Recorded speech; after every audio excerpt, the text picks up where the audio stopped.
As the full moon rises above the fields, shadows begin to move. What lurks within the darkness has glaring eyes fixed upon you. Now join your host Vonda during this hour of the haunted harvest moon.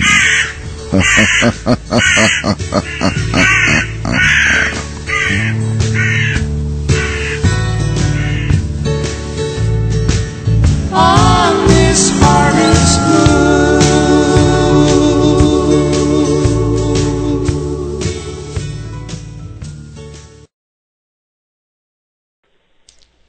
Hello and welcome to the Haunted Harvest Moon, where we dare to explore and discuss the topics of paranormal.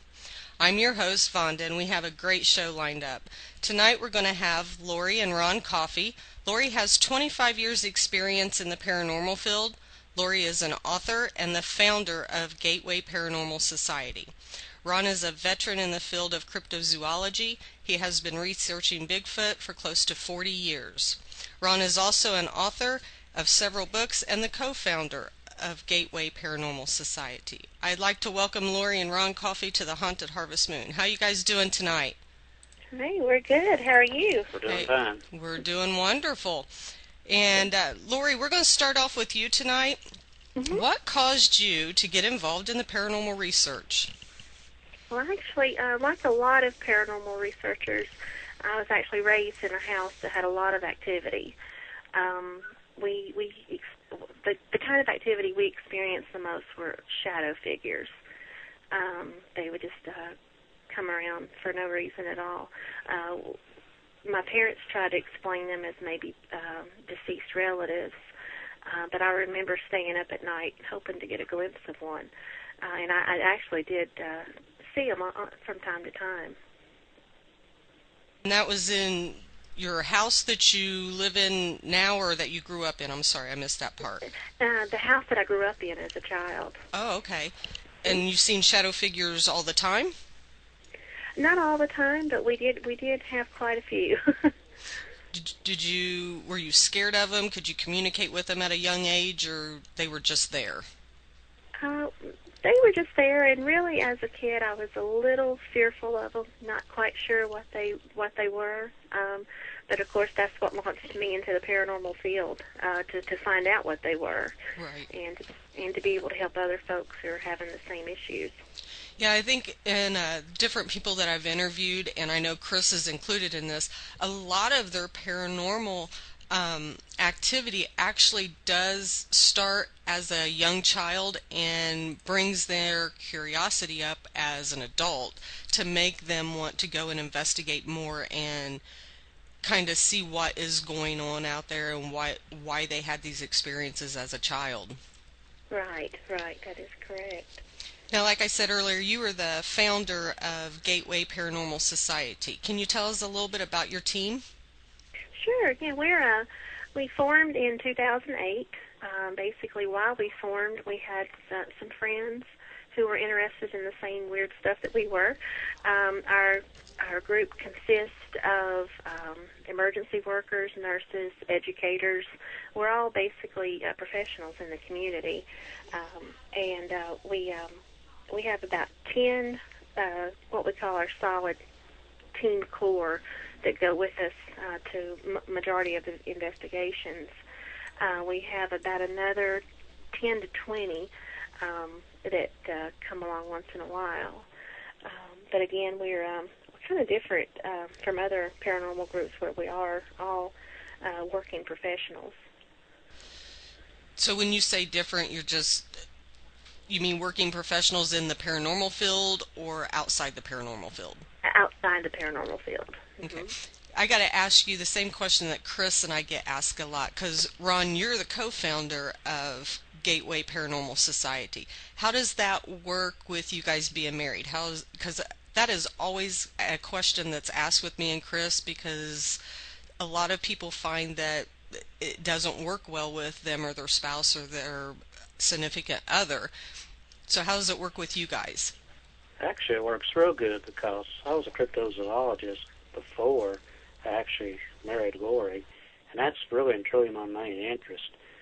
So really, like I said, she handles most of the paranormal activity because she's the one who's actually best at that.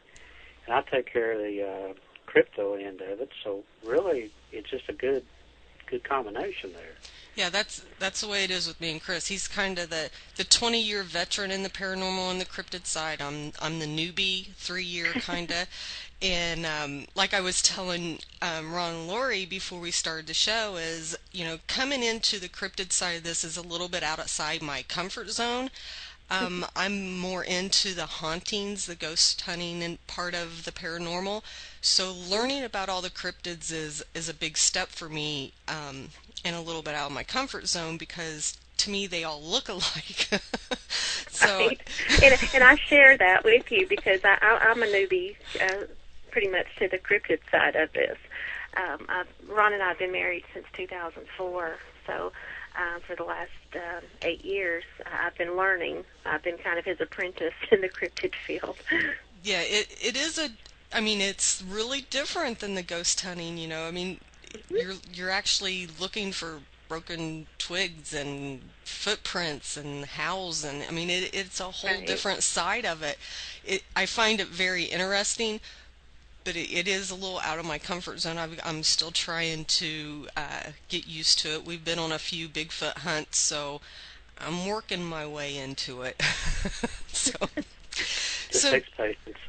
Right. Yeah. I don't know. At first, I guess we were tromping around through the woods, and I'm thinking, I cannot believe I'm out here doing this, looking for a big hairy creature that's going to come after me. So. Exactly. There is a difference between hunting dead things and hunting live things. Right. So I was, I kept going through my mind thinking, now, why am I out here doing this? Right. So going back to your paranormal team, your Gateway Paranormal Society, do you guys cleanse? No, but we do offer suggestions on how people can cleanse their property themselves. By using like sage therapy. Sage, of course, is just this little magic herb. Why it works the way it works, no one really knows. But it does tend to calm down paranormal activity. Native Americans have used it for thousands of years for similar reasons. Also, we encourage people, if they're praying folk, to pray, or if they're meditating folk, they can meditate to kind of empower themselves.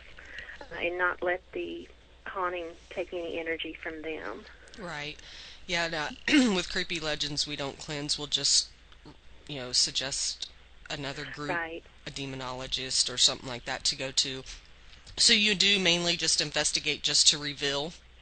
Yes. Mm-hmm. Yeah. That's the fun part, putting all of it and out there. And to educate. Education is one of the biggest parts of our job. We want to let people know what they have and how they can deal with it. Yeah.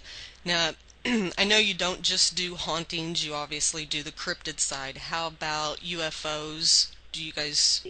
We do all three. We investigate UFOs as well.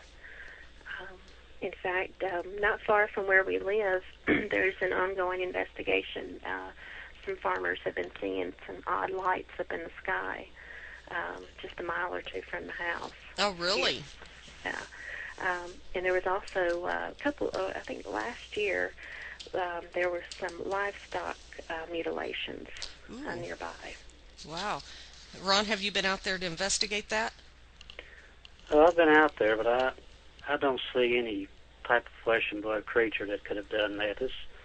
These animals were surgically skinned and surgically had body parts removed. That was not any known animal that I've ever run across could have done that. This is something else. Wow.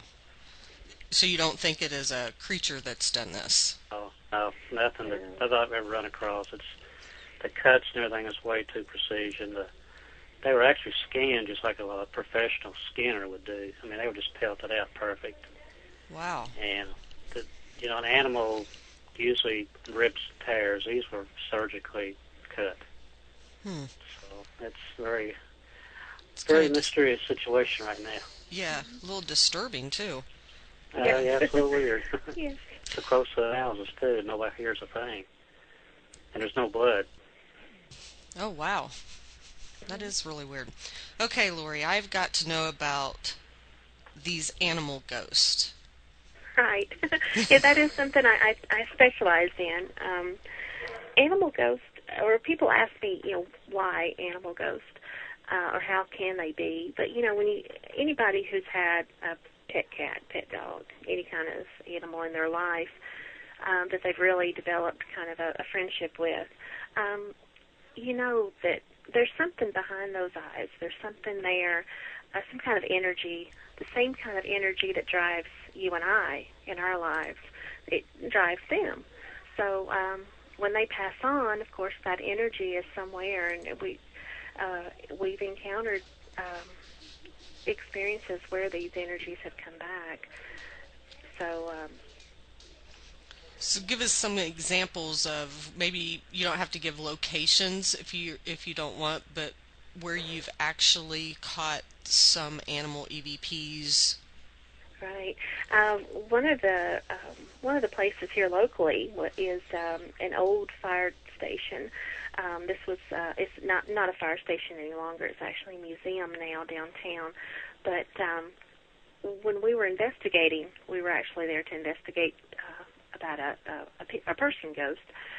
We did pick up on some EVPs of horses stomping and snorting around, and we learned that where we encountered these EVPs, or where we picked up on the EVPs, was the place that, when it was an old fire station, that's where they kept the horses that drew the fire wagons. So we were lucky enough to get some of their stomping around. And one of the most famous ghosts we've captured, or a little animal ghost. Ron can tell you a little more about this, but it was Greyfriars Bobby when we were over in Edinburgh, Scotland. Okay, back in the early to mid-1840s, when the medical colleges were making a lot of advances, they were using a lot of bodies for dissection. Now, the church at that time would not allow any human body to be dissected unless it was the body of a executed criminal.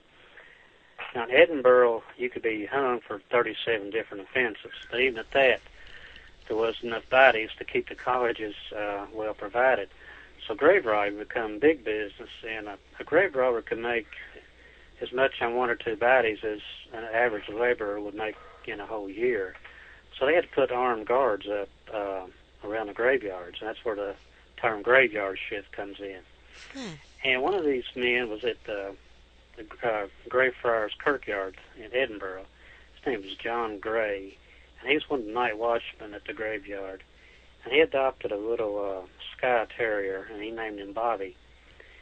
And Bobby stayed with him constantly for about 2 years. And John Gray died. And John Gray's buried there at Greyfriars. So for the next 14 years, Bobby slept on John Gray's grave. And Lord was able to capture an EVP of a dog whimpering on that grave site. And that was probably our most famous EVP that we've captured. I'm actually trying to bring that EVP up on our computer as we speak. Okay, that'd be great. So maybe we could share that with you all. Yeah, that would be wonderful. Yeah, we investigated a place that supposedly had dog fighting going on, and we could hear dog chains rattling. We got EVPs of dog chains rattling. So, yeah, we always investigate, people ghost, but you don't think about the animals that have been lost and they're hanging around at their loved ones, or the grounds, their old stomping grounds. If they were an outside dog, you don't ever think about, hey, maybe we should check that out. But while you're looking for that, let's see